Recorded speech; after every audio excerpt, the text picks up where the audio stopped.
Daily. Taste the Daily. Kanchipuram மாவட்டம் சுங்குவார் சத்திரம் அருகே இளைஞர்களின் வாழ்வை சீரழிக்க கஞ்சா கொண்டு வந்த மூவர் சிக்கினர். ஆந்திராவிலிருந்து கஞ்சா வாங்கி வந்து தொழிலாளர்கள், வாகன ஓட்டுநர்களை குறிவைத்து கஞ்சா விற்பனையில் ஈடுபட்ட திருமங்கலத்தை சேர்ந்த விஜய், ஒடிஷாவை சேர்ந்த சவுசிண்டே, நப்பா கிஷோர் சந்தாரா ஆகிய மூவரும் சிக்கினர்.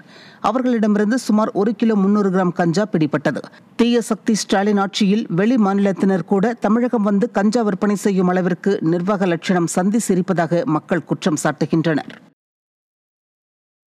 கோவை கருமத்தம்பட்டி பகுதியில் சுமார் 228 கிலோ புகையிலைப் பொருட்கள் பறிமுதல் செய்யப்பட்டது. கணியூர் சுங்கச்சாவடி அருகே வந்த வாகனத்தில் தடை செய்யப்பட்ட புகையிலைப் பொருட்கள் விற்பனைக்காக கொண்டு செல்லப்பட்டது தெரியவந்தது. இதனையடுத்து 228 கிலோ புகையிலைப் பொருட்கள் மற்றும் கடத்தலுக்கு பயன்படுத்தப்பட்ட வாகனம் பறிமுதல் செய்யப்பட்டதுடன் காரை ஓட்டி வந்த ராஜஸ்தான் மாநிலத்தை சேர்ந்த பிகா பாரதி என்பவரும் பிடிபட்டார். விடியா ஸ்டாலின் ஆட்சியில் தமிழகத்தில் போதைப்பொருள் புழக்கம் தலைவிரித்தாடுவதாக பொதுமக்கள் குற்றம் சாட்டுகின்றனர்.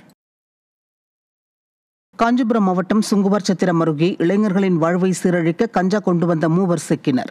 ஆந்திராவிலிருந்து கஞ்சா வாங்கி வந்து தொழிலாளர்கள், வாகன ஓட்டுநர்களை குறிவைத்து கஞ்சா விற்பனையில் ஈடுபட்ட திருமங்கலத்தை சேர்ந்த விஜய், ஒடிஷாவை சேர்ந்த சவுசிண்டே, நப்பா கிஷோர் சந்தாரா ஆகிய மூவரும் சிக்கினர். அவர்களிடமிருந்து சுமார் 1 கிலோ 300 கிராம் கஞ்சா பிடிபட்டது.